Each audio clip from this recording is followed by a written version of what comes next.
ನಮ್ಮ ದೇವರಾಗಿರುವಂಥ ಯೇಸು ಕರ್ತನಲ್ಲಿರುವಂತಹ ಎಲ್ಲ ಪ್ರೀತಿಯ ದೇವಿ ಜನಗಳಿಗೆ ವಂದಿಸುತ್ತೇನೆ.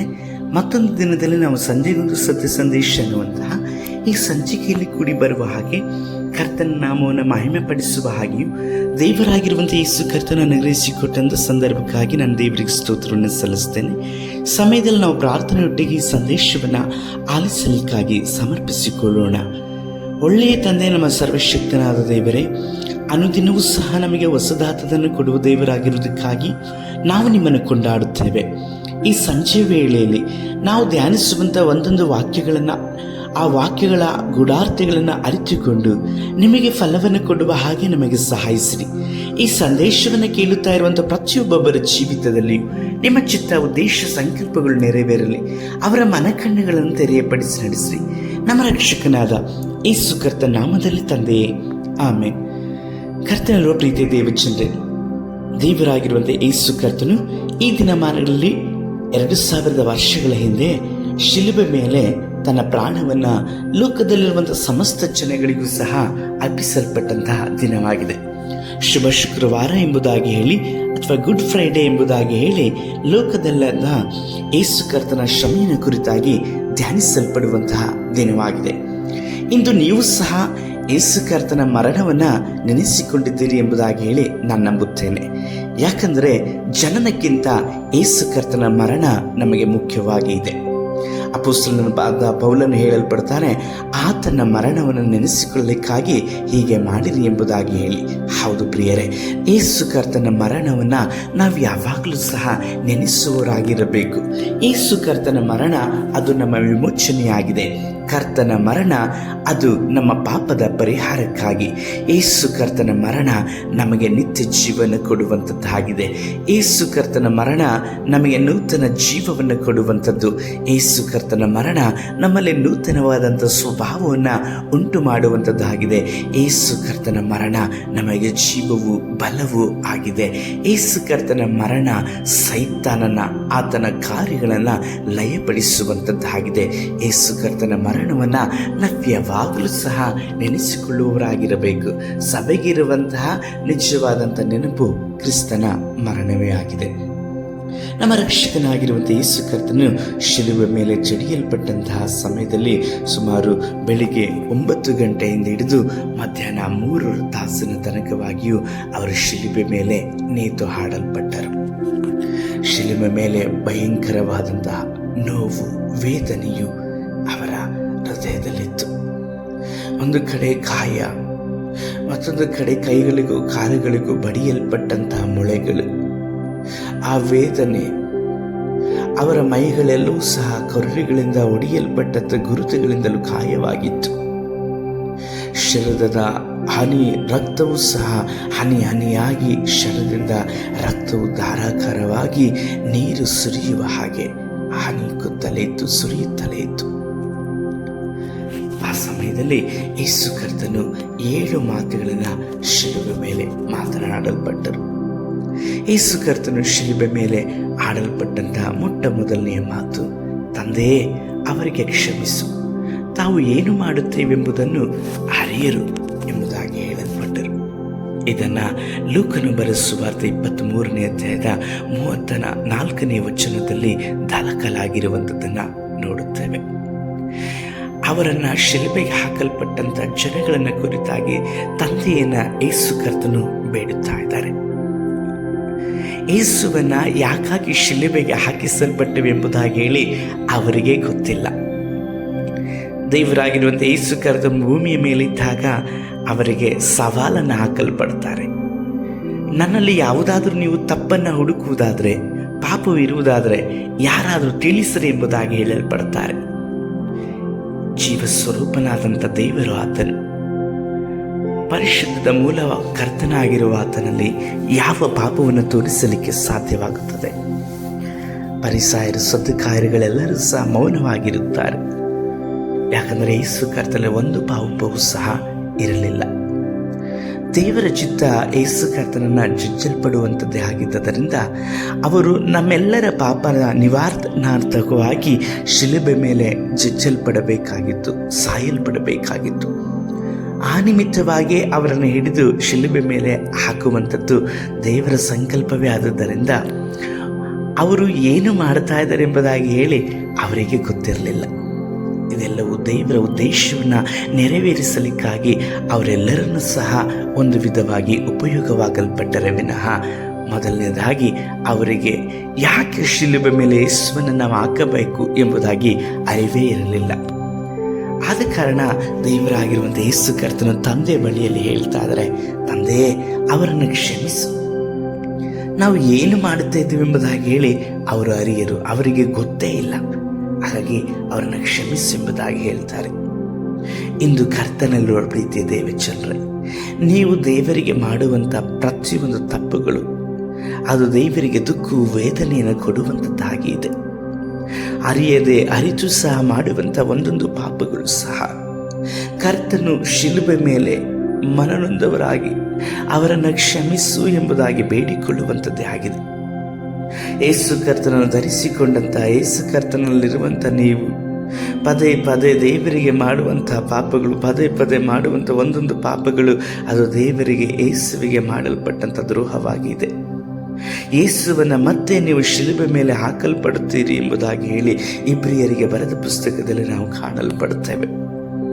ಆದಾಗ್ಯೂ ಯೇಸು ಕರ್ತನ ಶಿಲುಬೆ ಮೇಲೆ ಮಾತ್ರವಲ್ಲ, ಈಗಲೂ ಸಹ ತಂದೆಯ ಬಲಪಾರ್ಶ್ವದಲ್ಲಿ ನಿಮಗೋಸ್ಕರವಾಗಿ ಬೇಡುವವರಾಗಿದ್ದಾರೆ.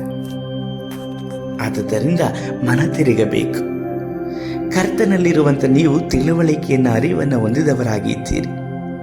ಯೆಹೂದ್ಯರು ಯೇಸು ಕರ್ತನ ಶಿಲುಬೆ ಮೇಲೆ ಹಾಕಲ್ಪಡುವಾಗ ಅವರಿಗೆ ಯಾವ ಅರಿವು ಇರಲಿಲ್ಲ. ಆತನು ಜೀವಕುಮಾರನು ಎಂಬುದಾಗಿ ಹೇಳಿಯೂ ಸಹ ಅವರಿಗೆ ಗೊತ್ತಿರಲಿಲ್ಲ. ಯೇಸು ಕರ್ತನು ಅನೇಕ ಬಾರಿ ನಾನು ತಂದೆಯ ಮಗನು, ತಂದೆಯಿಂದ ಕಳುಹಿಸಲ್ಪಟ್ಟನು ಎಂಬುದಾಗಿ ಹೇಳಲ್ಪಟ್ಟಿದ್ರೂ ಸಹ ಯೆಹೂದ್ಯರಿಗೆ ಅದರ ಅರಿವೇ ಇರಲಿಲ್ಲ. ಯಾಕಂದರೆ ಅವರ ಆತ್ಮಿಕ ಕಣ್ಣುಗಳು ಕಿವಿಗಳು ಮುಚ್ಚಲ್ಪಟ್ಟಿದ್ದವು. ಆದರೆ ನಿಮ್ಮ ಆತ್ಮಿಕ ಕಣ್ಣುಗಳು ಕಿವಿಗಳು ಹೃದಯಗಳು ತೆರೆಯಲ್ಪಟ್ಟಿದೆ. ನೀವು ಯೇಸುವನ್ನು ಅಪ್ಪ ನನ್ನ ಪಾಪಗಳನ್ನು ಕ್ಷಮಿಸು, ನನ್ನ ಅಪರಾಧಗಳನ್ನು ಮನ್ನಿಸು ಎಂಬುದಾಗಿ ಕೇಳಿಕೊಳ್ಳುವುದಾದರೆ ನಿಶ್ಚಯವಾಗಿ ಅವರು ನಿಮ್ಮ ಪಾಪ ಅಪರಾಧಗಳೆಲ್ಲವನ್ನು ಸಹ ನಿವಾರಣೆ ಮಾಡಿ ನಿಮ್ಮೊಂದಿಗೆ ನಡೆಯುವವರಾಗಿದ್ದಾರೆ. ಅಂದು ಯೆಹೂದ್ಯರಿಗಾಗಿ ಬೇಡಲ್ಪಟ್ಟಂಥ ಕರ್ತನು ನಿಮಗೋಸ್ಕರವಾಗಿಯೂ ಸಹ ತಂದೆ ಬಳಿಯಲ್ಲಿ ಬೇಡಿಕೊಳ್ಳುವವರಾಗಿದ್ದಾರೆ. ಆದರೆ ಯೇಸು ಕರ್ತನಿಗಾಗಿ ನಿಮ್ಮನ್ನು ನೀವು ಸಮರ್ಪಿಸಿಕೊಳ್ಳಬೇಕು. ಯೇಸು ಕರ್ತನು ಮೊದಲನೆಯದಾಗಿ ಶಿಲುಬೆ ಮೇಲೆ ನುಡಿಯಲ್ಪಟ್ಟಂಥ ಮಾತು ಕ್ಷಮೆ. ಹೌದು ಪ್ರಿಯರೇ, ಯೇಸುವಿನ ಮೇಲೆ ನಂಬಿಕೆ ಇಡುವಂಥ ದೃಷ್ಟಿಸುವಂಥ ಪ್ರತಿಯೊಬ್ಬರಿಗೂ ಸಹ ಯೇಸು ಕರ್ತನು ಕ್ಷಮಿಸುವವರಾಗಿದ್ದಾರೆ.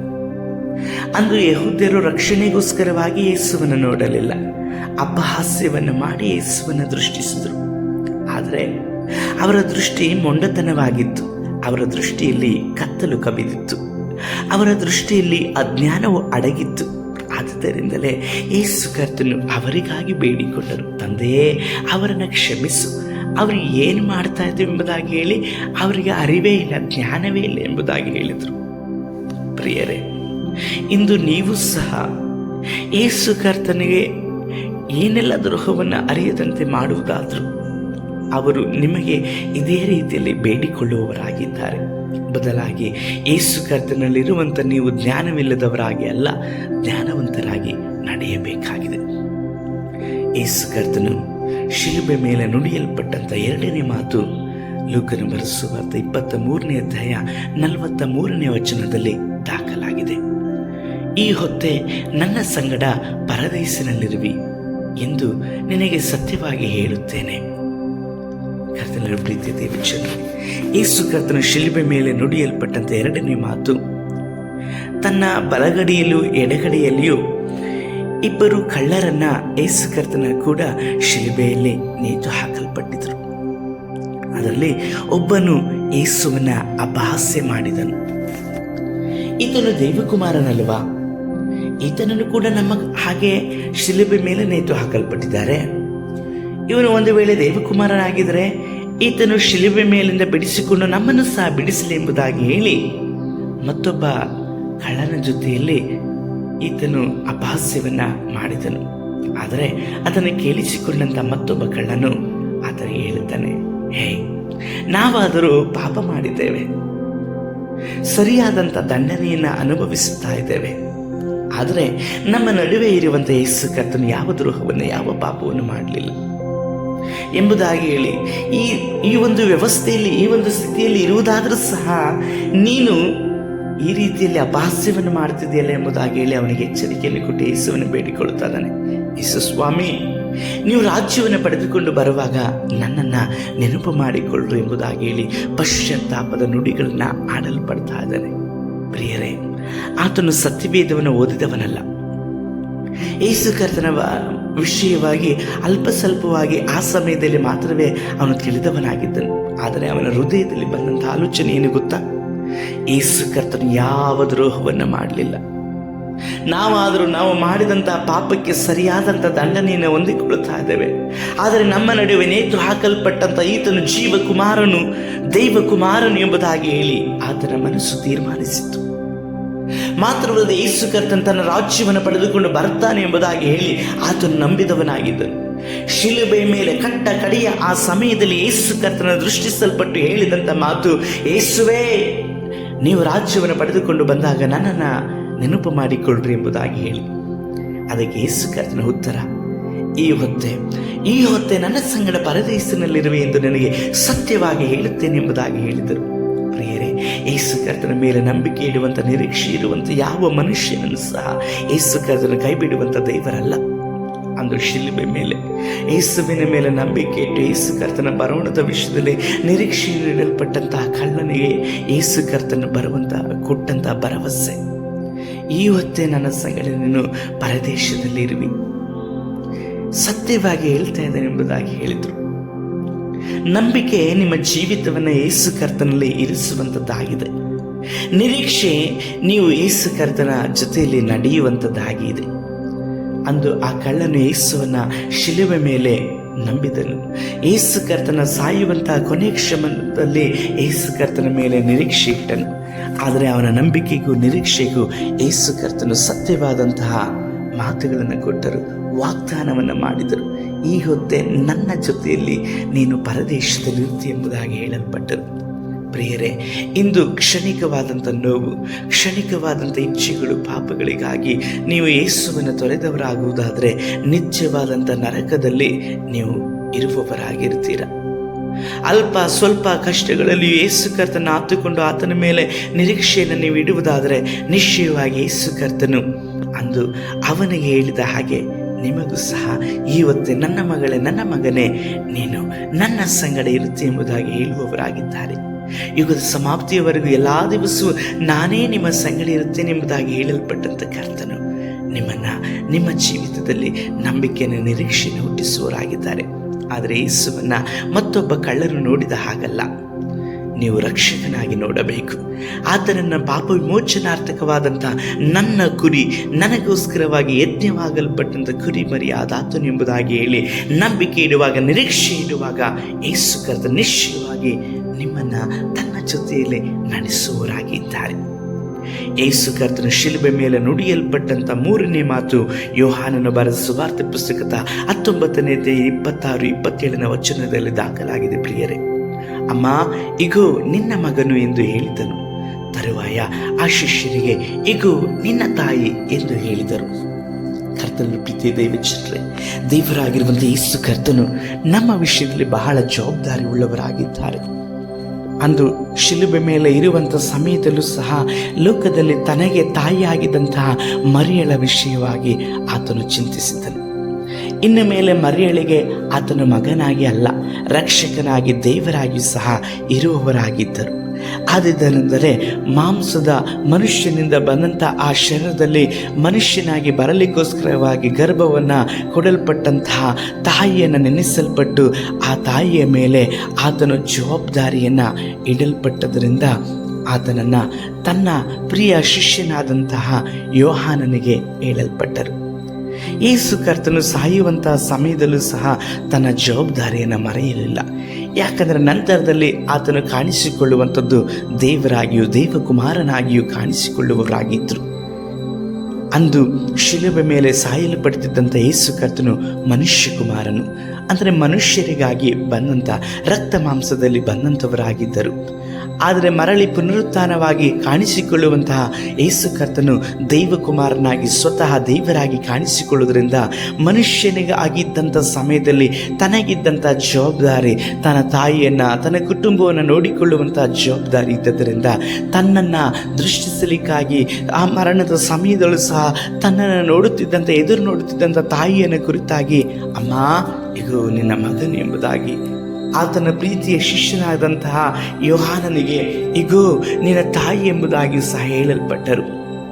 ಇದರ ಅರ್ಥ ಯೇಸು ಕರ್ತನ ತಾಯಿಯನ್ನು, ಮರಿಯಳನ್ನು ಯೋಹಾನನು ಸಹ ಜವಾಬ್ದಾರಿಯನ್ನು ವಹಿಸಿಕೊಳ್ಳುವಂತಹ ಜವಾಬ್ದಾರಿಯನ್ನು ಅಲ್ಲಿ ಕೊಡಲ್ಪಟ್ಟರು. ಪ್ರಿಯರೇ, ನಿಮ್ಮ ವಿಷಯದಲ್ಲೂ ಸಹ ಯೇಸು ಕರ್ತನು ಬಹಳವಾದಂಥ ಜವಾಬ್ದಾರಿಯನ್ನು ನೀಡಲ್ಪಟ್ಟಿದ್ದಾರೆ. ಮರಿಯಳಿಗಿಂತಲೂ ನಿಮ್ಮ ವಿಷಯದಲ್ಲಿ ಅವರು ಅತಿ ಪ್ರೀತಿಯನ್ನು, ಅಕ್ಕರೆ ನೀಡಲ್ಪಟ್ಟವರಾಗಿದ್ದಾರೆ. ಯೋಹಾನನಿಗಿಂತಲೂ ಸಹ ನಿಮ್ಮನ್ನು ಯೇಸು ಕರ್ತನು ಬಹಳವಾಗಿ ಪ್ರೀತಿಸುವವರಾಗಿದ್ದಾರೆ. ಯೋಹಾನನಿಗೆ ಕೊಡಲ್ಪಟ್ಟಂಥ ರಹಸ್ಯ ಸಂಗತಿಗಳನ್ನು ಸಹ ನಿಮಗೆ ದೇವರಾಗಿರುವಂಥ ಯೇಸು ಕರ್ತನು ಕೊಡಲಿಕ್ಕೆ ಶಕ್ತನು. ಆದರೆ ಯೇಸು ಕರ್ತನು ನಿಮಗೂ ಸಹ ಒಂದು ಜವಾಬ್ದಾರಿಯನ್ನು ಕೊಡಲ್ಪಟ್ಟಿದ್ದಾರೆ. ಅದೇನೆಂಬುದಾಗಿ ನೋಡುವುದಾದರೆ, ಲೋಕದಲ್ಲಿ ಯೇಸು ಕರ್ತನ ಶುಭವರ್ತಮಾನವನ್ನು ತೆಗೆದುಕೊಂಡು ಹೋಗಿ ಸಾರುವಂಥದ್ದೇ ಆಗಿದೆ. ಹೇಗೆ ತನ್ನ ತಾಯಿಯನ್ನು ತನ್ನ ಪ್ರೀತಿಯ ಶಿಷ್ಯನಾದಂತಹ ಯೋಹಾನನಿಗೆ ಕೈಗೆ ಒಪ್ಪಿಸಿಕೊಟ್ಟರು, ಅದೇ ರೀತಿಯಲ್ಲಿ ಇಂದು ನನ್ನ ಕೈಗೆ, ನಿಮ್ಮ ಕೈಗೆ ದೇವರಾಗಿರುವಂಥ ಯೇಸು ಕರ್ತನ ಸುವಾರ್ತೆಯನ್ನು ಕರ್ತನು ಒಪ್ಪಿಸಿಕೊಟ್ಟಿದ್ದಾರೆ. ಆದ ಜವಾಬ್ದಾರಿಯನ್ನು ನಾನು ನೀವು ಮಾಡುವಾಗ ಕರ್ತನ ಚಿತ್ತವನ್ನು ನೆರವೇರಿಸುವವರಾಗಿದ್ದಾರೆ. ಮಾತ್ರವಲ್ಲದೆ ಅದರಲ್ಲಿ ನಾವು ನಂಬಿಗಸ್ತರಾಗಿಯೂ ನಡೆಯುವಾಗ ಯೇಸು ನಮ್ಮನ್ನು ಇನ್ನೂ ಸಹ ಅಧಿಕವಾಗಿ ಆಶೀರ್ವದಿಸುವವರಾಗಿಯೂ ಇದ್ದಾರೆ. ಯೇಸು ಕರ್ತನ ಶಿಲುಬೆ ಮೇಲೆ ನುಡಿಯಲ್ಪಟ್ಟಂತಹ 3ನೇ ಮಾತು ಅದು ಜವಾಬ್ದಾರಿಯ ಮಾತಾಗಿದೆ. ಇಂದು ಕ್ರಿಸ್ತನ ಸುವಾರ್ತೆ ಜವಾಬ್ದಾರಿ ನಮ್ಮ ಮೇಲೆ ಬಿದ್ದಿದೆ ಪ್ರಿಯರೇ. ಅದನ್ನು ನಾವು ನಂಬಿಗಸ್ತರಾಗಿ ಮಾಡುವವರಾಗಿರಬೇಕು. ಯೇಸು ಕರ್ತನು ಶಿಲುಬೆ ಮೇಲೆ ನುಡಿಯಲ್ಪಟ್ಟಂಥ 4ನೇ ಮಾತು ಮತ್ತಾಯನು ಬರೆದ ಸುವಾರ್ತೆ ಪುಸ್ತಕ 27ನೇ ಅಧ್ಯಾಯ 46ನೇ ವಚನದಲ್ಲಿ ದಾಖಲಾಗಿದೆ. ನನ್ನ ದೇವರೇ, ನನ್ನ ದೇವರೇ, ಯಾಕೆ ನನ್ನನ್ನು ಕೈ ಬಿಟ್ಟಿದ್ದಿ ಎಂಬುದಾಗಿ ಹೇಳಿ. ಪ್ರಿಯರೇ, ಯೇಸು ಕರ್ತನು ಈ ಭೂಮಿಯ ಮೇಲೆ ಜೀವಿಸಲ್ಪಟ್ಟಂತಹ 33.5 ವರ್ಷಗಳು ಕೂಡ ತಂದೆಯು ಯೇಸು ಕರ್ತನ ಜೊತೆಯಲ್ಲಿ ಇರುವವರಾಗಿದ್ದರು. ತಾನು ಮಾಡಲ್ಪಟ್ಟಂಥ ಎಲ್ಲ ಕ್ರಿಯೆಗಳಲ್ಲೂ ಸಹ ತಂದೆಯೊಟ್ಟಿಗೆ ಮಾಡಲ್ಪಟ್ಟರು. ಅವರು ಮಾತನಾಡಿದಂಥ ಒಂದೊಂದು ಮಾತುಗಳು ಕೂಡ ತಂದೆಯಿಂದ ಕೇಳಿಸಿಕೊಂಡಂಥ ಮಾತುಗಳನ್ನೇ ಮಾತನಾಡಿದರು. ತಂದೆಯಿಂದ ಮಾಡಿದಂತಹ ಕ್ರಿಯೆಗಳನ್ನೇ ಯೇಸು ಕರ್ತನು ಈ ಭೂಮಿಯ ಮೇಲೆ ಮಾಡಿದರು. ತಂದೆ ಇಲ್ಲದಂತೆ ಯಾವ ಮಾತನ್ನು ಸಹ ಅವರು ಮಾತನಾಡಲಿಲ್ಲ, ಯಾವ ಕ್ರಿಯೆಗಳನ್ನು ಸಹ ಮಾಡಲಿಲ್ಲ. ಆದರೆ ಶಿಲುಬೆ ಮೇಲೆ ಇರುವಾಗ ಯೇಸು ಕರ್ತನು ಅರಿತುಕೊಂಡರು, ತಂದೆಯು ತನ್ನ ಬಿಟ್ಟು ಹೋಗಿದ್ದಾರೆ ಎಂಬುದಾಗಿ ಹೇಳಿ. ತಂದೆಯಾದ ದೇವರು ಶಿಲುಬೆ ಮೇಲೆ ಆ ಸಮಯದಲ್ಲಿ, ಆ ಕ್ಷಣದಲ್ಲಿ ಯೇಸುವನ್ನು ಕೈ ಬಿಟ್ಟರು. ಯಾಕಂದರೆ ನಿನ್ನ ಕೈಗಳನ್ನು, ನನ್ನ ಕೈಗಳನ್ನು, ಲೋಕದಲ್ಲಿರುವಂಥ ಸಮಸ್ತ ಜನಗಳನ್ನು ಹಿಡಿದುಕೊಳ್ಳಲಿಕ್ಕಾಗಿ ಯೇಸುವಿನ ಮೇಲೆ ಲೋಕದ ಎಲ್ಲ ಪಾಪವನ್ನು ಹಾಕಲ್ಪಟ್ಟು ಯೇಸು ಕರ್ತನು ಈಗ ಪಾಪ ಸ್ವರೂಪಿಯಾಗಿ ಶಿಲುಬೆ ಮೇಲೆ ಮಾರ್ಪಡಲ್ಪಟ್ಟರು. ಶಿಲುಬೆ ಮೇಲೆ ಪಾಪಿಯಾಗಿ ಮಾರ್ಪಟ್ಟದರಿಂದ, ಎಲ್ಲ ಜನಗಳ ಪಾಪಗಳನ್ನು ಯೇಸುವಿನ ಮೇಲೆ ಹಾಕಲ್ಪಟ್ಟದರಿಂದ ತಂದೆಯಾದ ದೇವರು ಯೇಸುವನ್ನು ಆ ಸಮಯದಲ್ಲಿ, ಆ ಕ್ಷಣದಲ್ಲಿ ಕೈ ಬಿಟ್ಟರು. ಬದಲಾಗಿ ನಿನ್ನನ್ನು ಕೈ ಹಿಡಿದರು. ಪ್ರೀತಿಯ ದೇವರ ಮಗಳೇ, ಮಗನೇ, ನಿನ್ನನ್ನು ಕೈ ಹಿಡಿದರು. ಎಷ್ಟು ಪ್ರೀತಿಯನ್ನು ತಂದೆಯಾದ ದೇವರು ನಿನ್ನ ಮೇಲೆ, ನಮ್ಮ ಮೇಲೆ ಇಟ್ಟಿದ್ದಾರೆ ನೋಡ್ರಿ. ತನ್ನ ಪ್ರಿಯ ಕುಮಾರನನ್ನೇ ಶಿಲುಬೆ ಮೇಲೆ ಕೈ ಬಿಡಲ್ಪಟ್ಟರು. ಅದರ ಅರಿವು ಯೇಸುವಿಗೆ ಬಂತು. ಆದುದರಿಂದ ನನ್ನ ದೇವರೇ, ಯಾಕೆ ನನ್ನನ್ನು ಕೈ ಬಿಟ್ಟಿ ಎಂಬುದಾಗಿ ಅವರು ಕೂಗಿಕೊಂಡರು. ಇಂದು ಪ್ರಿಯರೇ, ಯೇಸುವನ್ನು ಶಿಲುಬೆ ಮೇಲೆ ಕೈ ಬಿಡಲ್ಪಟ್ಟಂತಹ ದೇವರು ನಿನ್ನನ್ನು ಹಿಡಿದುಕೊಳ್ಳೋದಕ್ಕೋಸ್ಕರವಾಗಿ ಕೈ ಬಿಡಲ್ಪಟ್ಟರು. ಅವರು ಎಷ್ಟು ಪ್ರೀತಿ ಉಳ್ಳವರಾಗಿದ್ದಾರೆ, ನಿಮ್ಮ ವಿಷಯದಲ್ಲಿ ಎಷ್ಟು ಅಕ್ಕರೆ ಉಳ್ಳವರಾಗಿದ್ದಾರೆ. ಆತನ ಪ್ರೀತಿಗೆ ನಾವು ಯಾವಾಗಲೂ ಸಹ ಋಣಿಯಾಗಿಯೂ ವಿಧೇಯರಾಗಿಯೂ ನಡೆಯುವಂಥದ್ದೇ ಆತನಿಗೆ ಕೊಡುವಂತಹ ದೊಡ್ಡ ಬಹುಮಾನವಾಗಿದೆ. ಆತನ ಪ್ರೀತಿಯನ್ನು ನಾವು ಲೋಕದ ಎಲ್ಲ ಕಡೆ ಸಾರುವಂಥದ್ದೇ ತಂದೆಗೆ ಕೊಡುವಂತಹ ಬಹುದೊಡ್ಡ ಗೌರವವಾಗಿದೆ. ತನ್ನ ಪ್ರಿಯ ಕುಮಾರನನ್ನು ಅವರು ಶಿಲುಬೆ ಮೇಲೆ ಕೈ ಬಿಡಲ್ಪಟ್ಟರು, ನಿಮ್ಮನ್ನು ಹಿಡಿದುಕೊಳ್ಳಲಿಕ್ಕಾಗಿ. ಯೇಸು ಕರ್ತನು ಶಿಲುಬೆ ಮೇಲೆ ನುಡಿಯಲ್ಪಟ್ಟಂತಹ 5ನೇ ಮಾತು ಯೋಹಾನನ ಬರೆದ ಸುವಾರ್ತೆ ಪುಸ್ತಕ 19ನೇ ಅಧ್ಯಾಯದ 28ನೇ ವಚನದಲ್ಲಿದೆ ಪ್ರಿಯರೇ, ನನಗೆ ನೀರಡಿಕೆ ಆಗಿದೆ ಅಂದರು. ಹೌದು, ಜೀವ ಜಲವಾಗಿರುವ ಆತನು, ನಾನು ಕೊಡುವಂಥ ನೀರನ್ನ ಕುಡಿಯುವವನಿಗೆ ತಿರುಗಿ ಬಾಯಾರಿಕೆ ಆಗುವುದಿಲ್ಲ ಎಂಬುದಾಗಿ ಹೇಳಲ್ಪಟ್ಟಂಥ ಕರ್ತನು, ಆ ಜೀವ ಜಲವಾಗಿರುವಂಥ ಸರ್ವಶಕ್ತನಾದಂತಹ ದೇವರು ಶಿಲುಬೆ ಮೇಲೆ ಮನುಷ್ಯನಾಗಿ, ಪಾಪ ಸ್ವರೂಪಿಯಾದಂಥ ಮನುಷ್ಯನಾಗಿ ಮಾರ್ಪಡಲ್ಪಟ್ಟರು. ಆ ಸಮಯದಲ್ಲಿ ಅವರಿಗೆ ಬಾಯಾರಿಕೆ ಆಗಿತ್ತು, ಆತ್ಮಗಳ ಬಾಯಾರಿಕೆ ಮಾತ್ರವಲ್ಲದೆ ಶರೀರದಲ್ಲಿ ನೀರಿನ ಬಾಯಾರಿಕೆ. ಯಾಕಂದರೆ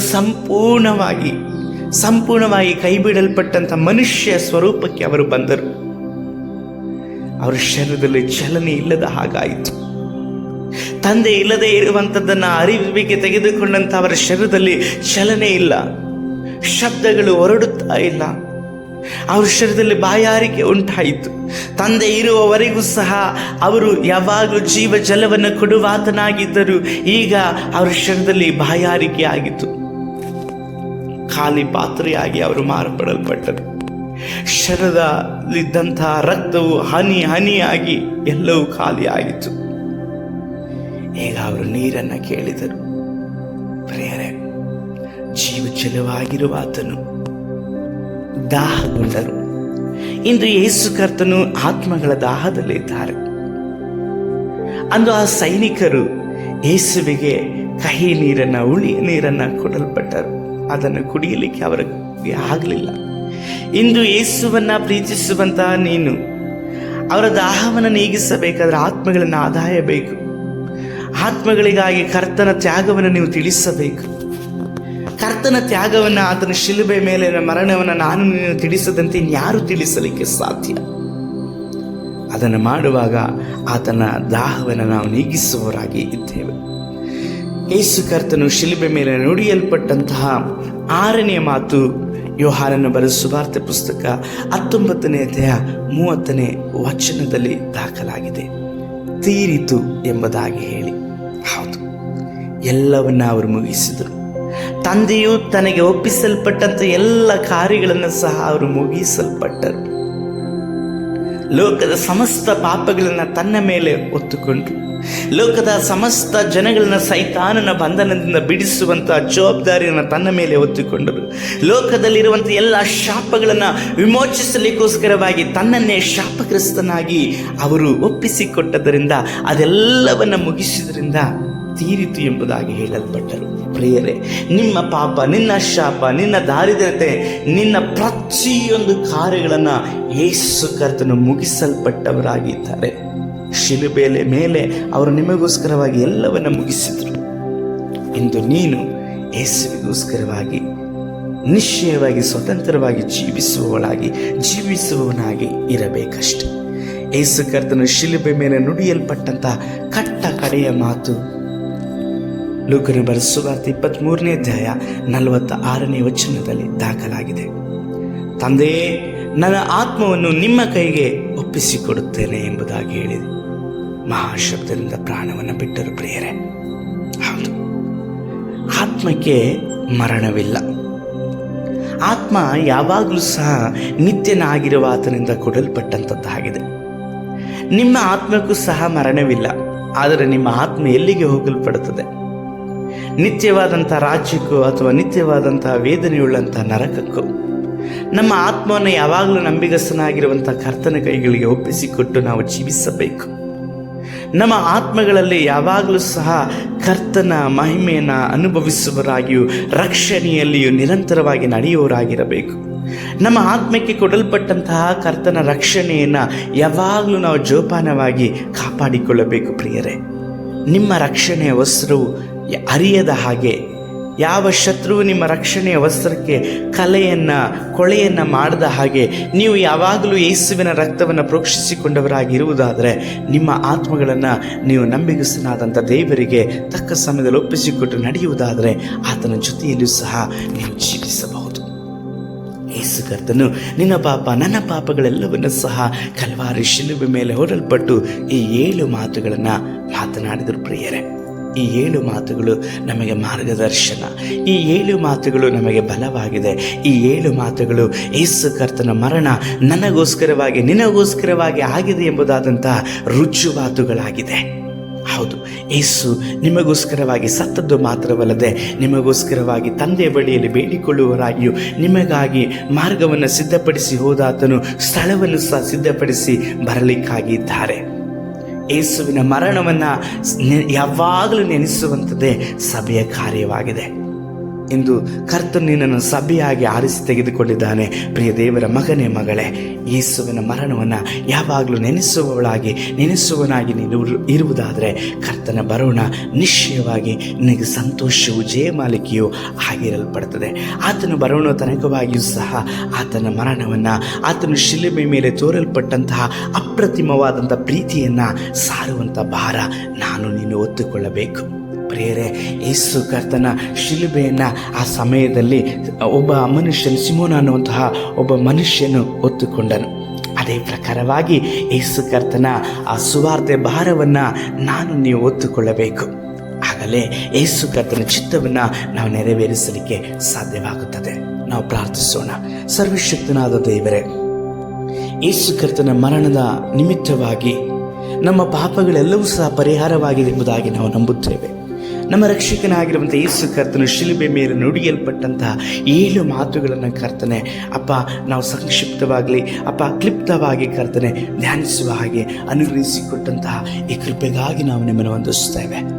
ಮುಂದುವರಿದು ಕರ್ತನೆ ನಿನ್ನ ಮರಣವನ್ನು ಯಾವಾಗಲೂ ಕರ್ತನೆ ನೆನೆಸುವ ಹಾಗೆಯೋ, ನಿನ್ನ ಸುವಾರ್ತೆಯ ಭಾರವನ್ನು ಹೊತ್ತು ನಿನ್ನ ಬರೋಣಕ್ಕಾಗಿ ಸಿದ್ಧಗೊಳ್ಳುವ ಹಾಗೆ ನನ್ನೊಡನೆ ಈ ಸಂದೇಶವನ್ನು ಕೇಳಿ ಪ್ರಾರ್ಥಿಸುತ್ತಿರುವಂತಹ ಈ ಮಗನನ್ನು ಮುಟ್ಟಿ ನಡೆಸಿರಿ. ನಮ್ಮ ರಕ್ಷಕನಾದ ಯೇಸು ಕರ್ತನ ನಾಮದಲ್ಲಿ ತಂದೆಯೇ, ಆಮೇನ್. ಕರ್ತನರು ಪ್ರೀತಿ ದೇವ ಜನರೇ, ಮತ್ತೊಂದು ಬಾರಿ ಶುಭ ಶುಕ್ರವಾರದ ಒಂದು ಶುಭಾಶಯಗಳನ್ನು ನಿಮಗೆ ತಿಳಿಸಲ್ಪಡ್ತೇವೆ. ನಿಮ್ಮ ಪ್ರಾರ್ಥನಾ ಮನವಿಗಳಿರುವುದಾದರೆ ನಮ್ಮ ಜೊತೆಯಲ್ಲಿ ಹಂಚಿಕೊಳ್ಳ್ರಿ. ನಾವು ನಿಮಗೋಸ್ಕರವಾಗಿ ಪ್ರಾರ್ಥಿಸುವಂಥ ವಿಷಯದಲ್ಲಿ ಸಂತೋಷವೂ ಆಸಕ್ತಿ ಉಳ್ಳವರಾಗಿಯೂ ಸಹ ಇದ್ದೇವೆ. ಮಾತ್ರವಲ್ಲದೆ ಈ ಸಂದೇಶವು ನಿಮಗೆ ಪ್ರಯೋಜನಕರವಾಗಿ ಇರುವುದಾದರೆ ಮತ್ತೊಬ್ಬರಿಗೆ ಕಳುಹಿಸಲ್ಪಡ್ರಿ. ಕರ್ತನ ಚಿತ್ತವಿದ್ದು ಬರೋಣ ತಡವಾಗುವುದಾದರೆ ಮುಂದಿನ ಭಾನುವಾರ ಸಂಜೆಗೊಂದು ಸತ್ಯ ಸಂದೇಶದಲ್ಲಿ ನಾವು ಕಾಣಿಸಿಕೊಳ್ಳೋಣ.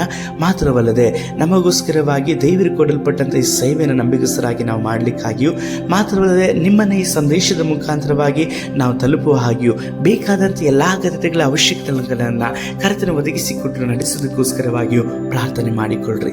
ದೇವರಾಗಿರುವಂಥ ಯೇಸು ಕರ್ತನು ಅಪರಿಮಿತವಾಗಿ ನಿಮ್ಮನ್ನು ಆಶೀರ್ವಾದ ಮಾಡಲಿ. ಶುಭ ಸಂಜೆ.